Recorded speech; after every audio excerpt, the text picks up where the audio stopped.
The moment a woman sends her wedding ring back like a returned package, you know this isn't just a breakup. This is a calculated exit. And what if that single FedEx envelope was just the first clue in a much bigger, darker story no one was supposed to uncover? Because here's what doesn't sit right. When Meghan Markle allegedly ended her marriage to Trevor Engelson in the coldest way imaginable, the world brushed it off as ruthless Hollywood behavior, ambition, timing, a woman leveling up. But Trevor, he didn't just see a breakup. He saw a pattern, a shift, a transformation that didn't feel natural, it felt engineered. And the more you look at it, the more that moment starts to feel like the beginning of a carefully managed rewrite of reality. Because Trevor wasn't just some ex left in the dust. He was there before everything. Before the titles, before the palace gates, before Prince Harry entered the picture like a perfectly timed final act. He saw the raw version, the unfiltered ambition, the quiet calculations, the hunger that didn't just want success, it wanted reinvention. And when someone reinvents themselves that completely, the real question becomes what had to be erased to make that possible. And this is where the story starts to twist into something far more unsettling. There are gaps. Strange, quiet gaps in the timeline that no glossy interview or polished documentary ever quite explains. The late 90s, years that should be loud with memories, milestones, teenage chaos, somehow reduced to vague stories and soft-focused narratives. But insiders, the kind who speak carefully and only when they feel the pressure rising, hint at something else entirely. Not self-discovery, not travel. Something hidden, something sealed. A name surfaces and whispers Joe Giuliano. Not royalty, not Hollywood. Just a man from a life that doesn't fit the narrative. And according to these whispers, an 18-year-old Meghan didn't just experiment with life, she allegedly stepped into something far more serious. A secret marriage. Quiet, fast, almost invisible. A Las Vegas moment that wasn't meant to last, but also wasn't meant to be remembered. And just like that, it's gone. Record sealed. History blurred. A clean slate. But here's the problem with erasing chapters. People don't disappear just because the story moves on. Because the rumors don't stop at a hidden marriage. They go further. They get louder. They point towards something that turns this from gossip into something that feels almost explosive. A child, a girl, a name, Noelle. And suddenly the narrative cracks wide open.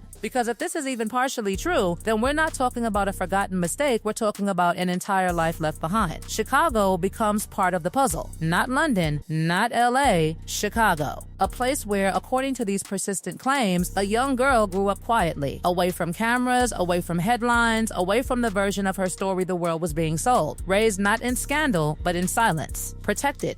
Hidden, unspoken. And while Meghan's public story was building Northwestern acting roles, climbing step by step toward global recognition, this alleged parallel life remained in the shadows, untouched, unacknowledged, almost like it existed in a completely different reality. And here's where it gets chilling, because if Noelle exists, time hasn't stopped. That girl isn't a mystery frozen in the 90s anymore. She would be grown now, living, breathing, watching, possibly even raising a family of her own. And that changes everything, because suddenly the story isn't about one hidden chapter, it's about generations. Imagine watching your supposed mother become a global symbol, giving speeches, talking about empowerment, about motherhood, about truth, while your own existence is treated like something that must never be confirmed. That kind of silence, it doesn't stay buried forever. And right in the middle of all this stands Trevor, quiet, watching, not denying, not confirming, just there. And that silence, it's louder than anything he could say. Because people don't stay quiet for no reason. Not when there's this much at stake. Not when the entire world would pay to hear your version of the truth. According to those who've tried to get him to speak, Trevor has been approached, offered deals, pressured, tempted, but he doesn't move. And that raises the most uncomfortable question of all. Is he waiting for the right moment? Or does he know that when the truth finally surfaces, it won't need his voice at all? Because the pieces are already starting to align. Old connections resurfacing, stories overlapping, small details that once seemed irrelevant now looking like clues, a pattern forming.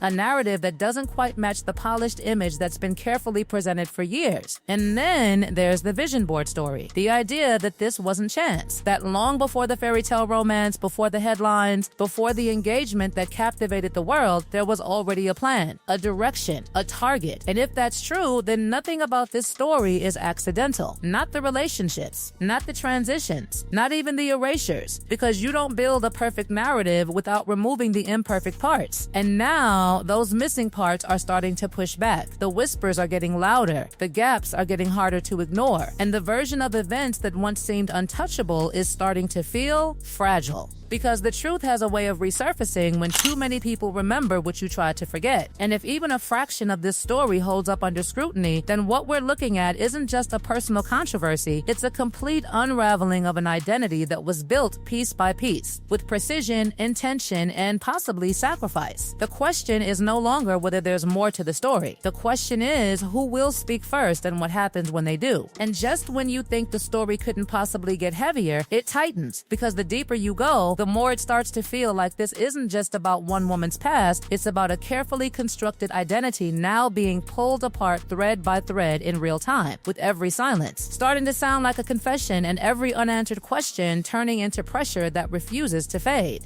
Because think about this, if everything was truly clean, truly transparent, truly nothing more than wild rumor, why does the narrative feel so controlled? Why do the same gaps keep appearing whenever the timeline is examined too closely? And more importantly, why does the presence of Trevor Engelson feel less like a forgotten ex and more like a ticking clock that hasn't gone off yet? Because Trevor isn't just part of the past, he's the bridge between two completely different versions of the same person. The woman before the world knew her and the woman the world was introduced to later. And when someone holds that kind of contrast, that kind of before and after perspective, their silence becomes something far more dangerous than words. It becomes leverage. Now layer that with the growing whispers around this alleged hidden daughter, Noelle, and suddenly the stakes shift from scandal to something almost irreversible. Because if there is even a trace of truth buried in that claim, then we're not just looking at a hidden chapter, we're looking at a living, breathing contradiction to the entire public narrative that's been presented for years. And the unsettling part? The details don't disappear, they evolve. Reports begin to suggest that this supposed daughter isn't just a figure from the past anymore. She has her own life, her own story, possibly even her own family now. And if that's the case, then what we're dealing with isn't just a secret, it's a legacy that was never acknowledged. Imagine the weight of that. Imagine watching from the sidelines as Meghan Markle speaks about motherhood, identity, truth, and empowerment on the global stage, while an entire branch of her alleged reality remains unspoken, untouched, almost erased. That's not just emotional distance, that's a fracture. And fractures don't stay hidden forever. They spread because people talk, quietly at first,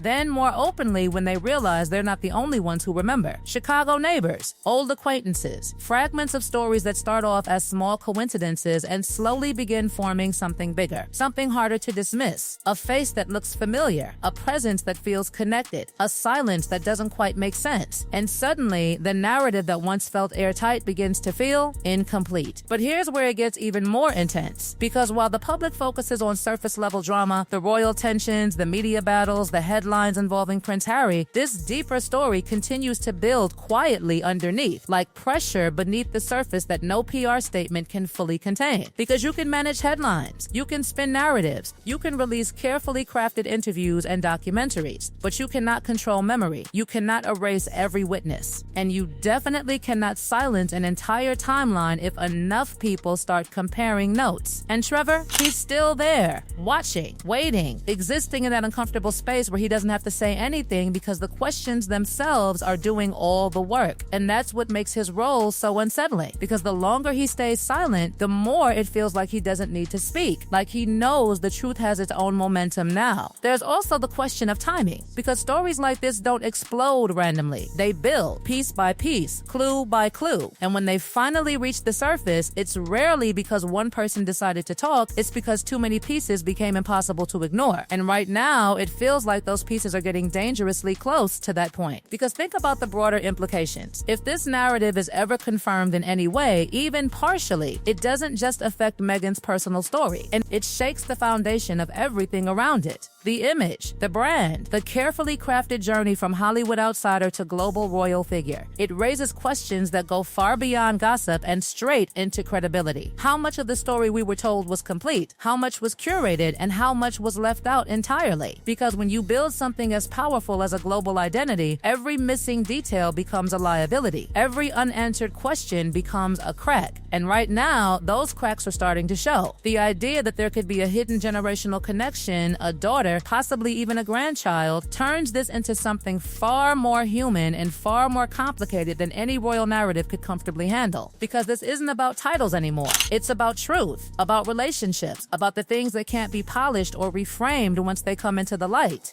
And then there's the emotional reality of it all, because behind the speculation, behind the rumors, behind the theories, there are real implications, real people, real consequences. If Noelle exists, then this isn't just a story of ambition, it's a story of separation, of choices made that may have reshaped multiple lives at once. And those kinds of choices don't stay buried forever, because eventually someone speaks. Maybe it's not Trevor. Maybe it's not even someone directly involved. Maybe it's a document, a record, a connection that surfaces unexpectedly in an age where nothing truly stays hidden. Digital trails, old photos, archived memories that suddenly reappear when people start looking closely enough. And when that moment comes, it won't feel like a sudden revelation. It will feel like confirmation of something that was always there, quietly waiting beneath the surface.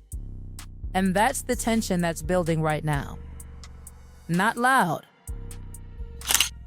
not explosive,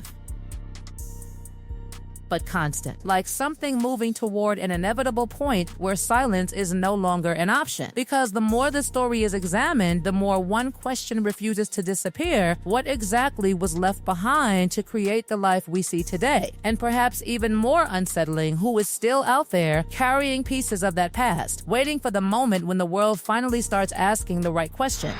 Because if there's one thing history has proven again and again, it's this: you can rewrite your narrative, you can reshape your image, you can even convince the world to see you a certain way, but you can't erase reality completely. It lingers, it waits, and when the time is right, it comes back. Not quietly, not gently, but with every missing piece demanding to be acknowledged. And right now, it feels like that moment is getting closer. Not confirmed, not resolved, just closer. Because the story isn't finished, not even close.